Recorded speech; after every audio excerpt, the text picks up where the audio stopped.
Hello, folks. Welcome to Dad Boards. My name is Anthony, and we are talking about some 2020 holiday gift suggestions in the board game genre.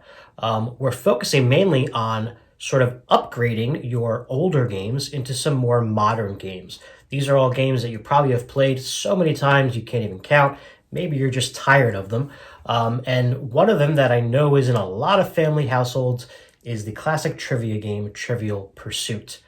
Now, I know there are many different versions of this game, so even if you don't like trivia, you can find one that sort of fits what you do like. Maybe you have the Harry Potter version or Simpsons or whatnot. The problem with those is that if you're playing with other people who don't like that stuff, they're not going to have very much fun. They're probably not going to know a lot of the answers, and you might know all of them. Trivia games can be very dividing, polarizing subject. So the game I wanted to talk about today is Wits and Wagers. Now, this is specifically the family edition of this game. There's a few versions like Trivial Pursuit, not as many, but a couple different ones. The biggest difference in this game is that, well, first of all, you're not asking one person the question. It's not one person's turn. Everyone is answering the question at the same time.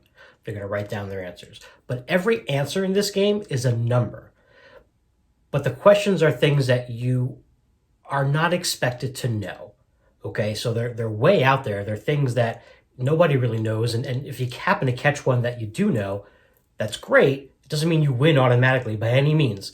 So let's take a little bit of a closer look at what I mean by that, and then we'll come back and talk a little more.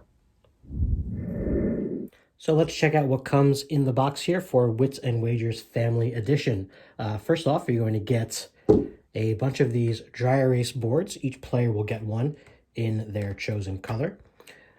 Players will then get two of these meeples in their chosen color as well, a large one and a small one.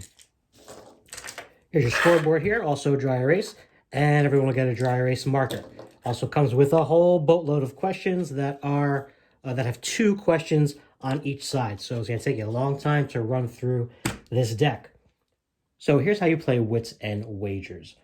Someone's going to read a question, and then everyone's going to write down, without showing their answer, a number. So every answer is a number in this game.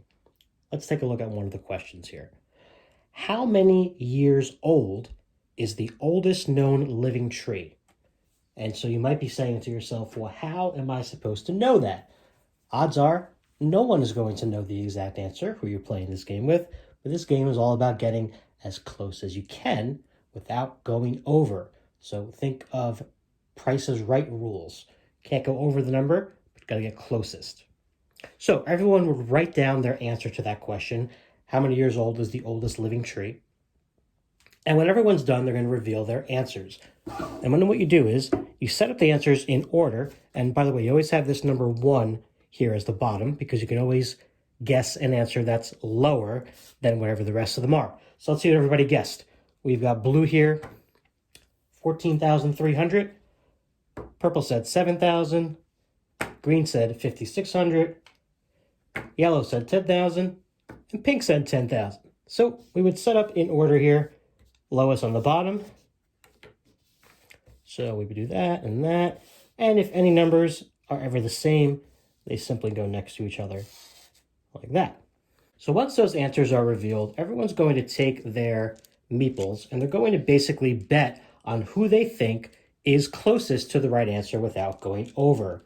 You've got two size meeples here, like I said earlier, a big one and a small one. The small one will get you 1 point. The big one will get you 2. You can place these on your own answer. You can place one on your answer and one on someone else's answer. You can place both on someone else's answer. It's whatever you want to do. So let's say blue is pretty confident in their answer here. They think it's really tall, but just in case they're a little over, maybe they'll put their smaller guy here on one of the lower bets. And maybe purple, again, is confident in their own answer, but they're thinking maybe it could be a little bit less. And then maybe green says, you know what? I like my answer, but I wouldn't be shocked if it's a little high, so I'm going to go ahead and bet on number 1 as well. And so all the players are going to do that, and when they're done, you will reveal the correct answer. Now, in this case, the answer to our question here, the oldest tree is 9,551 years old. So we take a look here. Now, yellow and pink got really close to the right answer. Unfortunately, they are over, so their scores are incorrect. The winning guess here would be purple at 7,000. Okay, so purple is going to get points in a couple different ways here. First off, because they are correct, they're going to get 1 point. So they would go ahead and mark off 1 point on their score track here. They also bet with their large meeple on that answer, which is worth 2 points. So in this particular setup, nobody else would have scored anything. But just for argument's sake, let's say that blue was down here and say green was here. So if this was the setup, green would get 2 points for putting their big meeple on the correct answer, and blue would get 1 point. And that's it. So why do I think you might enjoy Wits and Wagers? Well, if you don't like trivia games, you probably would like this game. When you read the question out loud, almost every single time, everyone's like, oh, what? I don't know. How am I supposed to know that? And that's kind of the funny part about this, right? Everyone's just sort of blindly guessing. Yeah, you might have a better idea about some particular subject than other people, which is why it's cool that in this game you can pick other people's answers, right? Maybe there is a question about train cars or how long trains are, and you have a train fanatic in your board game group. You know that that person has probably got a better chance of getting that answer right than somebody else, so you might want to pick their answer instead. Again, like a lot of the other games we've been talking about, this tends to even the playing field a little bit, whether you're playing with peers that are your same age or family members, or with younger and older folks. If there's a big age difference, it doesn't really matter. I played this game with my nieces who are like 10 years old. They can still compete, right? Because they're just sort of guessing.